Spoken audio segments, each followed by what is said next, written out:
قادری تو مجدد.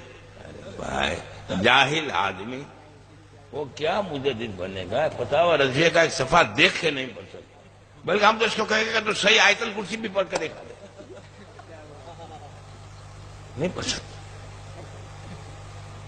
وہ ہم تو گئے پاکستان کھوری گارڈن مسجد میں جہاں پر مفتی اعظم ان کے خلیفہ حضرت قاری مصلح الدین صاحب امامت فرماتے تھے، اور آج کل وہاں پہ مولانا تراب الحق صاحب ان کے نام سنواتے ہیں. وہ مسجد کے گیٹ پر چھابری لے کے کھڑا رہتا تھا اور عطر کی شیشیاں بیچتا تھا.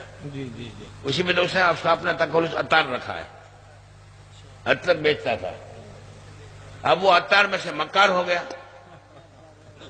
اب کیا کیا خواب خواب خواب خواب. اور معذاللہ ہم کہتے ہیں کہ تیرے کو جو کرنا ہو کر، لیکن خبردار اعلیٰ حضرت سے اوورٹیک ہونے کی کوشش مت کر. جی جی جی حق ہے. اور اس میں کوئی صلاحیت تو ہے نہیں، تو سب خواب چلتے. ایک اسلامی بھائی نے حلفیہ بیان کیا. کس نے؟ نام بام کچھ نہیں. پشاور کے ایک اسلامی بھائی نے حلفیہ بیان کیا. اب خواب بھی کیسے کیسے آتے ہیں کہ ایک مرتبہ الیاس قادری اور اعلیٰ حضرت دونوں حضور صلی اللہ علیہ وسلم کی بارگاہ میں گئے. الیاس قادری نے صرف ٹوپی پہنی تھی، اعلیٰ حضرت کے سر پہ ایک شاندار امامت کا مجدد کا تاج تھا. جب حضور کی بارگاہ میں گئے تو حضور صلی اللہ علیہ وسلم نے اعلیٰ حضرت سے وہ تاج چھین لیا اور مولانا الیاس قادری کے سر پہ رکھ دیا. اللہ معاذ اللہ رب العالمین. اور مدنی چینل چالو کیے. بھائی تیرے کو جو کرنا، ڈانس کرنا ہے تو کر. میں تو کہتا ہوں تو کپڑے پہن کے ڈانس کرتا ہے، اب کپڑے اتار کے بھی ڈانس کرے گا تو ہم کو کوئی فرق نہیں. کیبرے کرنا ہو تو کر جا، لیکن اس کو تو مذہب کا روپ مت دے. اور مدنی چینل کو جائز کرنے کے لیے بھی ایک خواب بیان کیا ہے. خواب نہیں، حقیقت بیان کی ہے کہ ایک اسلامی بھائی کا حلفیہ بیان ہے کہ میں مدینہ شریف گیا اور مواز شریف میں کھڑے رہ کر میں صلاۃ و سلام عرض کرتا تھا کہ اچانک مزار شریف سے آواز آئی میرے عطار کو میرا سلام کہنا.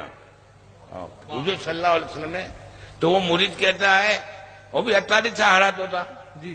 وہ بولا میں پاکستان آیا اور میں نے کہا کہ میں حضور صلی اللہ علیہ وسلم کو سلام مولانا الیاس کو پہنچاؤں.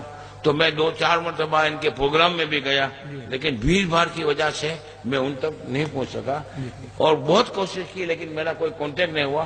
3 مہینے گزر گئے. کتنے مہینے؟ تو ایک دن میں میرے گھر پہ ٹی وی دیکھ رہا تھا تو ٹی وی میں سے آواز آیا حضور صلی اللہ علیہ وسلم کا معاذ اللہ کہ میرا سلام ابھی تک عطار کو نہیں پہنچایا. نعوذ باللہ من ذالک. اب ایسے تم بھائی رہنے، ہم کیا بولتے ہیں بھائی رہنے دو، ہم کو تمہاری حقیقت معلوم ہے، تم کیا ریاکاری کرتے ہو جو کرتے ہو، لیکن اب مہربانی کر کے اوورٹیک کرنے کی کوشش مت کرو. اپنی مریادہ میں رہو. اور اب تک میں نے لکھا نہیں ہے، میں نے بولا ہے 2-4 جگہ پر، لیکن اگر میں لکھ دوں گا نا پھر میں اس کو واپس نہیں کھینچ سکتا. اور یہ آخر طرف تمہاری وہ پولے میرے پاس ہیں کہ قوم تمہارے پہ تھوکے گی. یہ قربانی کے پیسے وصول کرتے ہیں نا، سب کھا جاتے ہیں. اور ہم نے خود نے پوچھا ہے تو خود کہتے ہیں کہ ہم قربانی نہیں کرتے، قافلے میں خرچ کرتے ہیں. اب دیکھو بقرعید کے بعد ہر ہرے طوطے کے بعد نیا ہونڈا ہوگا، نیا موبائل ہوگا، کوئی کا فلیٹ ہوگا. کھا جاتے ہیں، قوم کو بیوقوف بناتے ہیں اور کہتے ہیں 5 لاکھ قربانی. کیا تیرا باپ آئے گا تو بھی نہیں ہوگی قربانی. اور 400 روپے میں حصے والی قربانی ابھی تو 600-700 روپے میں کرتے ہیں. ارے 2000 میں مشکل سے ہوتے ہیں حصے والے. اب بولتے کیا بولتے ہیں، ہم نے پوچھا بھائی کتنے، آسام سے لاتے ہیں. ارے واہ، تو آسام سے کیا ATM سے نکالتے ہو؟ تو سنہری جالیوں سے یہی آواز آ رہی ہوتی ہے، منظارہ قبری وجبت لہم شفاعتی، جس نے میرے مزار کی زیارت کر لی شفاعت اس پر واجب ہو گئی. انہی سنہری جالیوں کے سامنے سے جب یہ جاہل گزر رہا تھا تو اس کو شفاعت کی آواز نہیں سنائی پڑی، بلکہ یہ آواز آئی کہ جب پاکستان پہنچنا تو میرے الیاس کو میرا سلام کہہ دینا. معاذ اللہ. میں پاکستان آ گیا، پاکستان سے ملتان چلا گیا، ملتان سے پھر پاکستان آیا، بھول گیا خواب میں سلام جو سرکار نے کہا تھا معاذ اللہ، وہ خواب کا سلام کہنا بھول گیا. ایک دن میں نے اپنے گھر پہ ٹی وی کھولا، معاذ اللہ کہو معاذ اللہ، معاذ اللہ. گھر پر میں نے ٹی وی کھولا اور جیسے ٹی وی کھولا ٹی وی پر سرکار تشریف لائے، معاذ اللہ استغفر اللہ، کہنے لگا ٹی وی پر سرکار تشریف لائے، کہنے لگے تم نے الیاس کو میرا سلام نہ کہا۔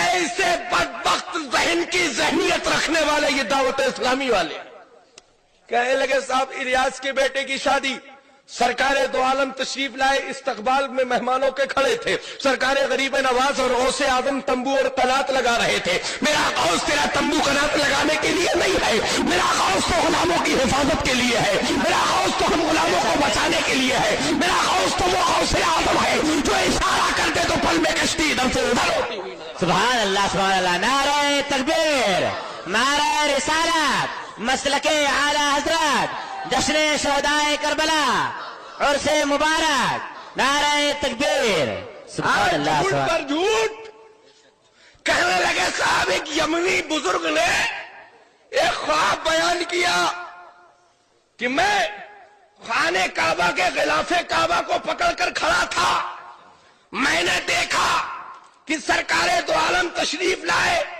سرکار آگے آگے جا رہے تھے، میں بھی پیچھے پیچھے ہو لیا، سرکار خانے کعبہ کے اندر تشریف لے گئے اور خانے کعبہ کا دروازہ جب کھلا ہے اندر دیکھا ایک سبز ہرا امامہ باندھے ایک صاحب نماز پڑھ رہے تھے، میں نے سرکار سے پوچھا یہ کون ہے؟ سرکار ارشاد فرماتے ہیں یہ پاکستان کے الیاس ہے۔ معاذ اللہ استغفر اللہ، ایسا ذہن و فکر رکھنے والی یہ دعوت اسلامی ہے، یہ دعوت اسلامی نہیں، یہ دعوت الیاسی ہے۔ ہم اس کو دعوت اسلامی نہیں کہتے، اس لیے نہیں کہتے، اسلام کی دعوت تو وہ ہے جو عظیم میرے مصطفیٰ نے عطا فرمائی۔ بے شک بے شک، جس دعوت پر صدیق اکبر ان کے غلام ہو گئے، فاروق اعظم ہو گئے، دیکھا نہیں ہے بھائی ابھی عمر فاروق اعظم ایمان نہیں لائے، ایمان کی